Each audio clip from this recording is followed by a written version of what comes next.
This bites. I didn't think about this ahead of time. Oh man, what a mess. I got so frustrated I just put the camera down.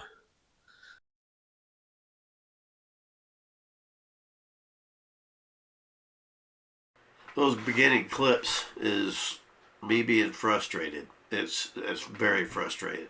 What I'm doing is in this video I'm installing the engine into the frame, and I had nothing but trouble, and it was totally preventable. It was totally preventable. I admit what I did, what I did wrong, and I got frustrated. But anyways, what I did was I've got an S10 frame. I got a 1940 body put on it, and I put an LS engine in it. So I bought some motor mounts to put an LS engine into an S10 frame. You know, I'll tell you what. I'm going to play this next clip where I've discovered there's a problem, and then I'll be back to explain what happened, and then we'll carry on with the video. But I'll be popping in and out, trying to explain what's going on, because I got to the point where I just stopped filming. It got so bad I stopped filming, because I literally made the motor mounts and put them in and cut them out 5 times before I was done. 4 or 5 times. Here, let's go to the first clip. It's not very long. Welcome to Hangar 207 in the garage, working on the 1940.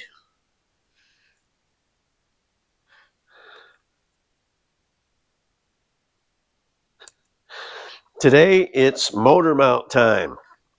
Here's the motor mounts I purchased. This goes to the engine. It's got slots in it to where the engine can move back and forth. And this is bolts on here like this, and this bolts to the chassis and the frame. So there's that so word.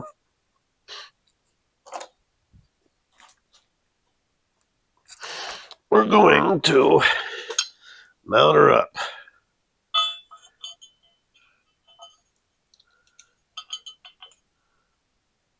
Now we're going to do it all the way back, because the motor's got to be as close as it can to the firewall.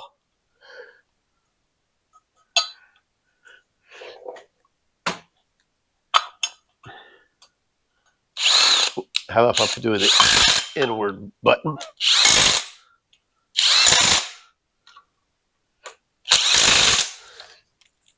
Okay.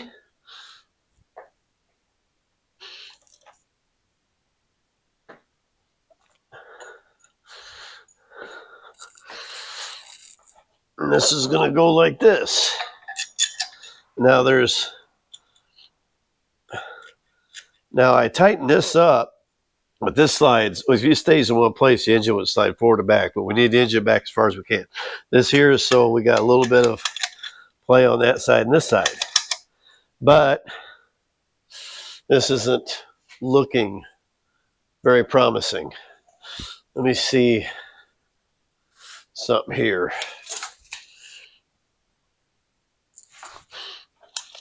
Okay, let's see. From here to here is back. This far forward as is 12 inches. And we go over here where the holes are.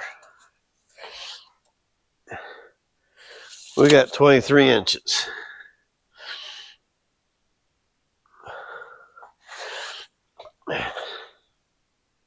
That is not going to work. This is going to be, so we put that 23 inches, we're going to be 9 inches away from the firewall. That's not going to work. Just tap screen. That's not going to work. I'll be too far away from the firewall.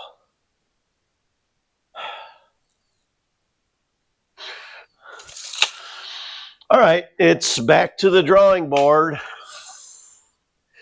We have to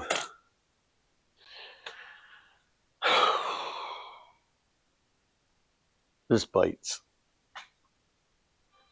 I didn't think about this ahead of time.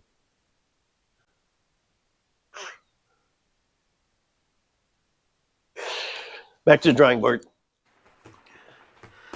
What happened there was I had, like I said earlier, I had an S10 frame, 1940 body on it, an LS engine going to the S10 frame. So I went and bought some motor mounts, adjustable motor mounts, put an LS engine into an S10. But what I didn't think about was that the body is set way back, because the front clip is longer. S10 frames got short clips. 1940s got long clips. So I had 9 inches between the back of the engine and the firewall. That wasn't going to work. So I got online, did some homework.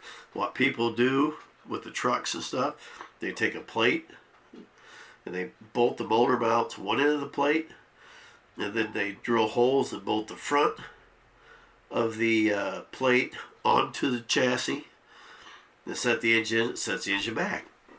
Sounds easy peasy. Okay, this is me doing that, and I'll be back afterwards and explain how this was wrong. Okay, what I got to do is these are the 3 holes for the motor mount that goes on the frame. And what I'm doing, I'm going to have a plate pretty much on here like this, and the other mount's going to come back here, but I got to copy these holes.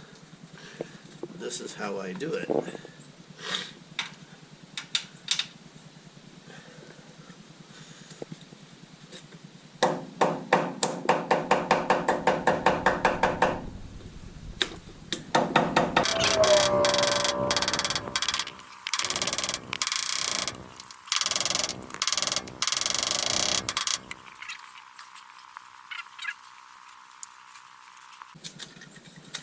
That's it, right there. Just like that. Then the motor mount will go back here. Alright, more in a bit.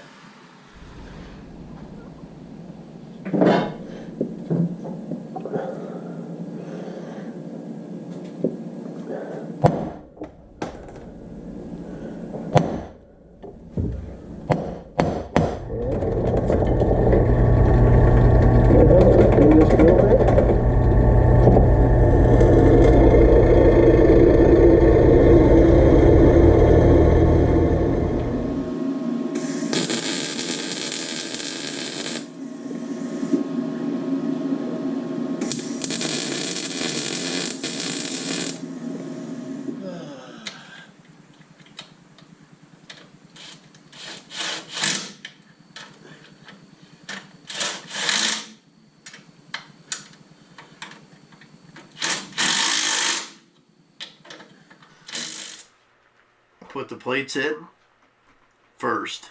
I drilled holes. Like, here's the plate. Here's where the motor mount bolts here that the engine mounts to. This plate bolts into the chassis, bolted it in here. When you put the engine in, the metal on the chassis isn't thick enough for that much leverage, and it basically is going to rip the bolts out. That wasn't going to work. So I decided I'll just weld that plate in. So I put the plate in there, tacked it all down, got the engine set up, worked good, burned it into place. Then I was happy.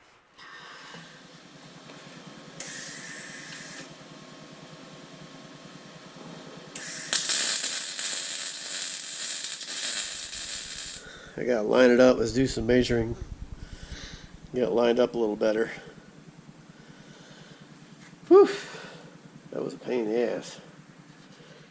So I read online that somebody was telling someone else the same project, be careful, if you set your engine too low, your power steering pump will hit the cross member and hit your plates. And I'm like, this ain't good. So I run outside, look for my accessory drive that has the power steering pump on it, find it, go put it on, clunk, clunk, hit. Son of a gun, the engine's too low. Now, I want the engine low. You want the lowest center of gravity as you can get. And I left it too low. It hit. So I had to go in there and grind all the welds off. I put adapter plates in between the engine, get it up to where I thought was a good place, welded in. I just tacked it. Then after this next clip, then I welded in. So let's watch this next clip and I'll be back. Well, that was a pain in the butt if I ever If I known it was going to be that difficult, I would have just ordered some plates that somebody already had made, because I just ran in every direction that was difficult. So I ended up putting the camera down and then just started doing it. And I'm going to show you where I'm at. The plates are just tacked in. I had them welded in earlier, but I took them back out because the engine was too low, because this was hitting, the accessory drive pump was hitting the plate, wouldn't fit. So I had to raise the motor up more. So I put this, cut a plate and put that in there. Kind of overkill, but all I really need is just some like 1/4-inch spacers. But I did that for now to get this up high enough. This is where the steering shaft is, but it's going to have a different, it's going to be ran a little different. So, and that shaft has to be changed. This is the steering shaft because the exhaust is going to hit it. I'll be changing that later. But everything's just kind of tacked right now. And, but that's basically where it's going to set. I got room to slide it back and forth. That's what these little slits here are for. And, but this is actually, is working out, but boy, was it a project. I had to put a brace from down here up, you know, give that some strength. And then that will be that. But I had to pull the engine back out. Then I got to take the body off so I can pull the cross member out so I can get the transmission stuff mounted. The floor doesn't look like I'm going to have to do a lot of trimming. It doesn't look like it anyways, but we'll see. But sorry I didn't video more of it, but like I said, I had such a mess. It was so I did that. The plates have been in and out of there 4 or 5 times. It's just, it was that bad. So, but I think I got it whipped.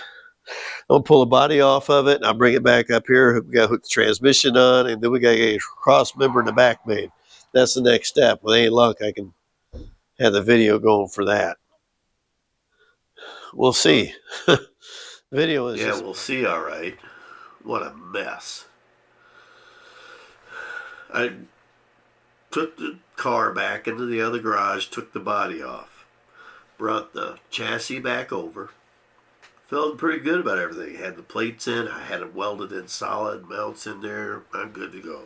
Took the transmission, mounted the transmission up, put a temporary cross member. I got smart enough to do temporary cross member to hold the back of the transmission up. Then I go take chassis back, set the body back on it. It literally hit everything. The transmission hit everything. Now, I've always known that when you put an engine in, you have to have a 3-degree kickback, where the front of the engine's here and the back of the engine's here, transmission, and you want it at 3 degrees. That's what I had it at. I had it at 3 degrees. But it hit everything. It hit the firewall. The transmission hit the firewall. I was going to have to cut a lot of the floor out, and it was bad. So this sucks. So I went and decided to do some homework. And then I found out that the 3 degrees was carbureted engine, so the float stayed level. I found out with a fuel injection engine like this, you don't need 3 degrees. It can be whatever you want within limits. You don't want a 50 or 90 degrees. That ain't going to work. And I'm like, wow. So what I did was I literally took out that temporary cross member, put a floor jack underneath the transmission, dropped it down to where it cleared the floor mostly to where I was happy. And lo and behold, I could do that without cutting the floor out. So I made a temporary cross member, put it in there, and took the body back off, brought it back, but there was a binding on the motor mounts. I mean, they were literally, here's where the motor mount is, and there's 2 places that look like this. The motor mount goes in that, and bolt goes through.